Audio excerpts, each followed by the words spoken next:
ओम नमो भगवते वासुदेवाय नमः। क्या आप जीवन में विजय चाहते हैं? क्या बार बार प्रयास करने के बाद भी सफलता नहीं मिल रही है? तो फागुन कृष्ण पक्ष की विजय एकादशी आपके लिए अत्यंत चमत्कारी है। स्वयं भगवान श्री राम ने समुद्र पार करने से पहले इस व्रत को किया था।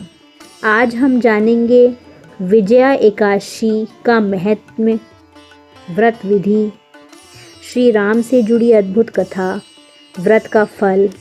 तो वीडियो को अंत तक अवश्य देखिएगा। युधिष्ठिर ने श्री कृष्ण से पूछा, वासुदेव, फागुन माह के कृष्ण पक्ष की एकादशी का क्या नाम है तथा इसकी विधि क्या है? श्री कृष्ण भगवान बोले, युधिष्ठिर, फागुन माह के कृष्ण पक्ष की एकादशी का नाम विजया है। इसके व्रत के प्रभाव से मनुष्य को विजय मिलती है।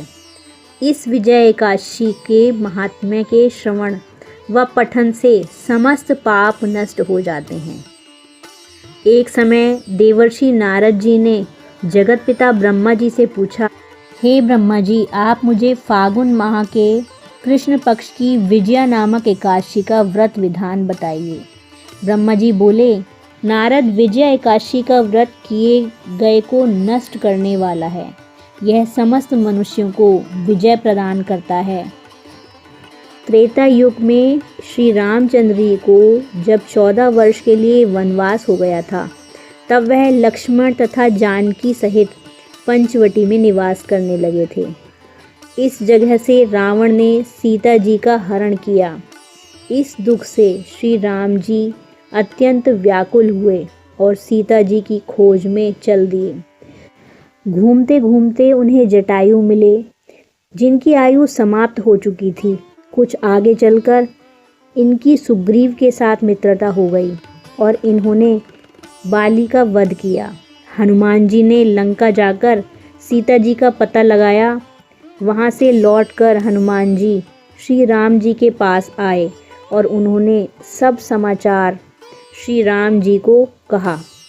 श्री रामचंद्र जी ने सुग्रीव की अनुमति लेकर वानरों, भालुओं की सेना सहित लंका को प्रस्थान किया। श्री रामचंद्र जी जब समुद्र के किनारे पहुंच गए, तब उन्होंने अत्यंत अगाध और भयंकर मगरमच्छ से युक्त समुद्र को देखकर लक्ष्मण जी से कहा, लक्ष्मण, इस समुद्र को हम किस प्रकार पार कर सकेंगे? लक्ष्मण बोले, महाराज जी, यहाँ से करीब आधा योजन की दूरी द्वीप पर बक्तालभ्य नाम के मुनि रहते हैं।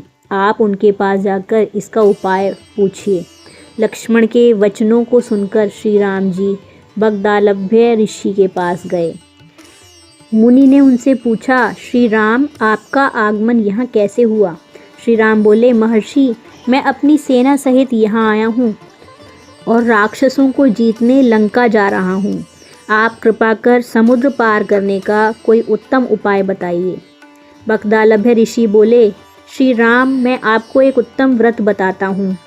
फाल्गुन माह के कृष्ण पक्ष की विजया एकादशी का व्रत करने से तुम समुद्र से अवश्य ही पार हो जाओगे और तुम्हारी विजय होगी। राजन, इस व्रत की विधि यह है कि दशमी के दिन स्वर्ण, चांदी, तांबा या मिट्टी किसी का भी एक घड़ा बनाएं। उस घड़े को जल से भरकर तथा उस पर पंच पल्लव रखकर वेदिका पर स्थापित करें। घड़े के नीचे सतनजा 7 अनाज मिले हुए और ऊपर जौ रखें। उस पर श्री नारायण भगवान की स्वर्ण प्रतिमा स्थापित करें। एकादशी के दिन स्नान आदि नित्य कर्म से निवृत्त होकर धूप, दीप, नैवेद्य, नारियल आदि से भगवान की पूजा करें। इस दिन भक्ति पूर्वक घड़े के सामने व्यतीत करें और रात्रि को भी उसी तरह बैठकर जागरण करें। द्वादशी के दिन नदी या तालाब के किनारे स्नान आदि से निवृत्त होकर उस घड़े को ब्राह्मण को दे दें। राजन, यदि तुम इस व्रत को सेनापतियों के साथ करोगे तो अवश्य ही विजयी होंगे। श्री राम जी ने विधि पूर्वक विजया एकादशी का व्रत किया और इसके प्रभाव से दैत्यों के ऊपर विजय पाई। जो मनुष्य इस व्रत को विधि पूर्वक करेगा उसकी दोनों लोकों में विजय होगी।